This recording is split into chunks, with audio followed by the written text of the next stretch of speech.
All right, Utah's up by 1, trying to force a finals game 7. Stockton's got the ball, coach. And we know Utah loves to go to either pick and rolls or post Karl Malone. Kerr's on him. Malone trying to get free. Rodman on him. Oh, and Jordan steals the ball. That's just great awareness by Michael Jordan. Came from the backside and took it right out of his hands. Coach, what do you think they're going to run here? I doubt if Jordan's giving up this ball. It's showtime for Michael Jordan. He attacks a little push off with the left hand. It's good. It's good. Chicago's got the lead. He drove it frozen and posed on it. It's the master versus the apprentice.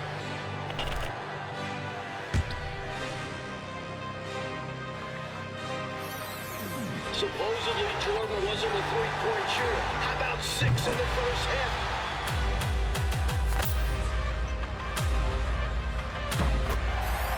Brutal foul.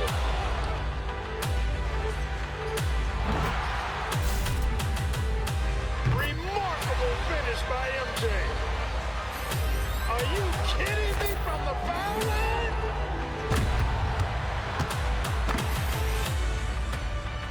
For the win. Oh, and he's won the 82 championship for North Carolina.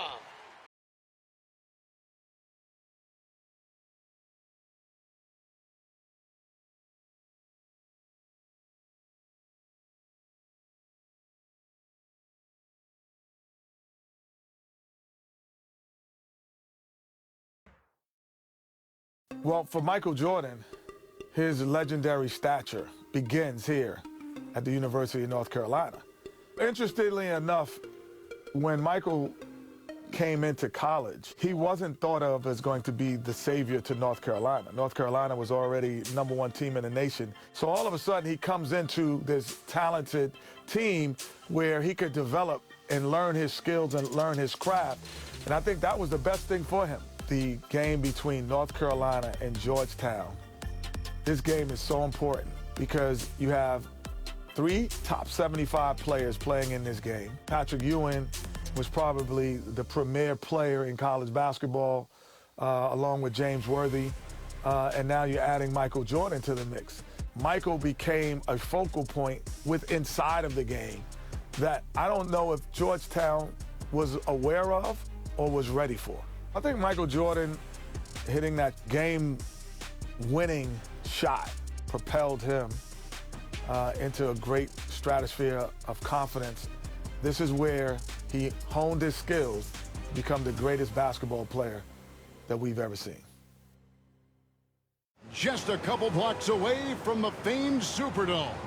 And they'll fill every seat for the big one tonight. Now, let's go over to tonight's public address announcer, Tommy Edwards. Fans, welcome to the College Championship Game. Today's matchup, the Georgetown Lions and the North Carolina Tar Heels. For Georgetown, at power forward, standing 6'8", number 12, Harold McCray.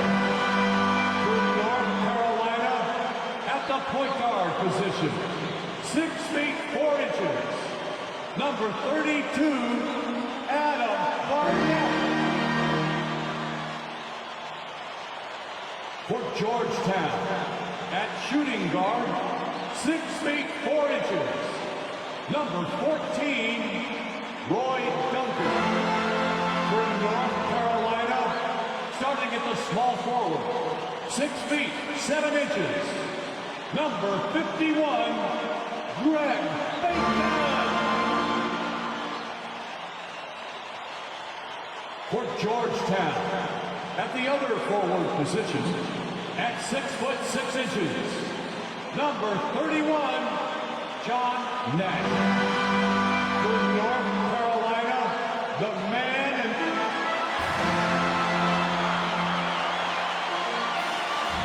everyone, welcome to New Orleans in the 1982 NCAA Championship game, featuring the North Carolina Tar Heels and the Georgetown Hoyas. Mike Fratello, both these schools hungry for a national title. For Big John Thompson in Georgetown, this will be their first ever national championship. A chance for Sleepy Floyd, Patrick Ewing and company to go down in history. And on the other side for North Carolina, this would be their first title, Clark, since 1957. Well, they have had a few second-place finishes, including last year. Since that 57 championship, the Tar Heels really looking to get over the hump. They're hoping James Worthy and Michael Jordan can lead the way. And if any guys can do it, Clark, it's those two right there. I'd hang my hat on those two. In the Hoyas backcourt, Sleepy Floyd and Roy Duncan, with John Nash and Harold McRae at the forward. And star Pat Ewing is the 5. For UNC, it's Adam Barnett and Michael Jordan at the guard spots. At forward, Craig Bacon and All-American James Worthy. And Sam Perkins is the center. These schools' talented freshmen, they will have a lot to say about who wins tonight. Here we go. And it's the Hoyas to start out. Here's Floyd.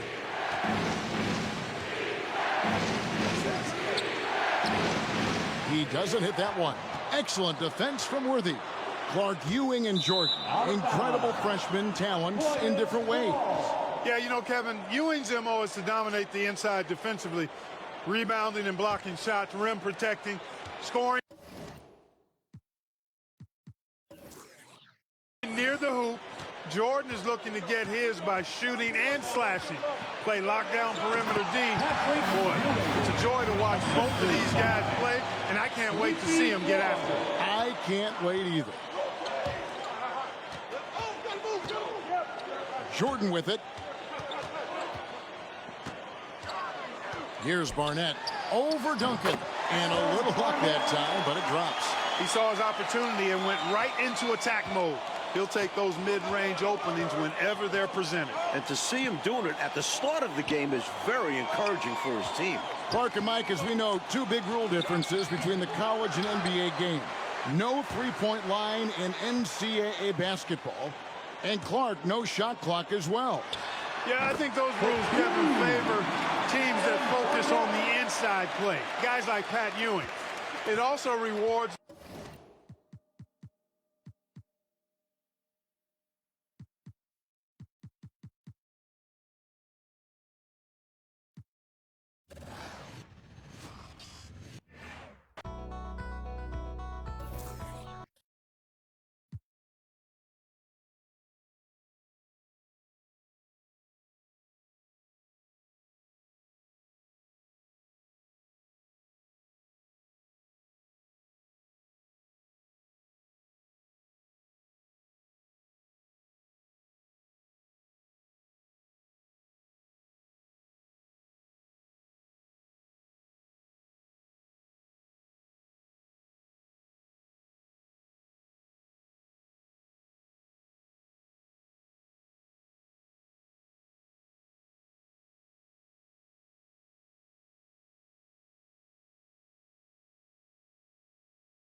Welcome, sports fans. Thanks for joining us. It's the NBA on 2K Sports. I'm Kevin Harlan with Greg Anthony and Richard Jefferson alongside. David Aldridge is with us from the floor tonight. DA, it's all yours. Well, guys, the Cavaliers are now a factor in the East. Jared Allen says, we want people to know they're going to have a fight on their hands. Over the past few years, it's been like, oh, it's the Cavs, it's an off night. But now we want people to look at us and say, we need to bring our A game. Kevin, consider that mission accomplished. I agree. That's right, David. You're right on it. And thanks for the report. And now the opening lineup for Boston. Up at the forward spots, it's Tatum and Horford. Smart in the backcourt with Brown to his side. And it's Williams at the center filling out the middle. And for Cleveland, the defensive pair in the post, Mobley and Allen. Mitchell is out there with Garland. And it's Okoro in at the 3 spot. And Greg, up and down this Celtic trust, so many of their key players were drafted by the Boston Celtics. And Tatum and Brown at the core, but also credit to their front office. Rare to find a powerhouse built from homegrown talent. Now here's Brown. Pass to Williams. The Celtics working the ball around now.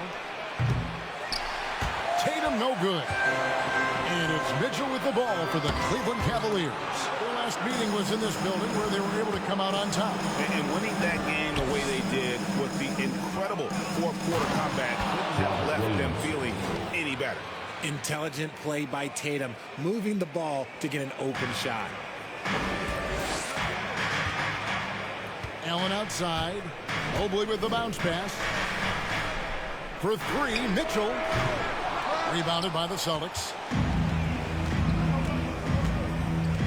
Outside Tatum. Outside Horford. Takes a three.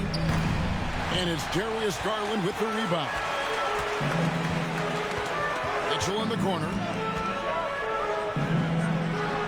That drops, and it comes off an assist from Garland. Getting better at recognizing when his teammates are open. Garland, great time right there. Tatum kicks to Smart. Down low, here's Horford, and finished off by Horford. Yeah, I love the communication and the chemistry between those teammates. Pass to Mobley. It's Allen on the wing. Over Williams. Allen's shot is off. Okay, it's taking them a moment to find their rhythm, opening the game with some uneven 1-for-4 shooting. There's the three. Offensive rebound. Yeah, hard trying to keep Williams off the boards. He makes it a mission to keep possessions alive. Here's Garland. And we know he can score. He's averaging around 21.5 points a game. Shot on the wing. Can't hit that one. Now the Celtics take it the other way. Now about 2 minutes gone here in the first quarter. Passes it to Horford. And he drives in. And the dunk by Horford. No chance to shut that one down. Horford's reach made that play unstoppable. They could use a big shot here to get this offense going. Too many empty possessions. Right now, they need a basket. Williams with the block. The pass to Tatum.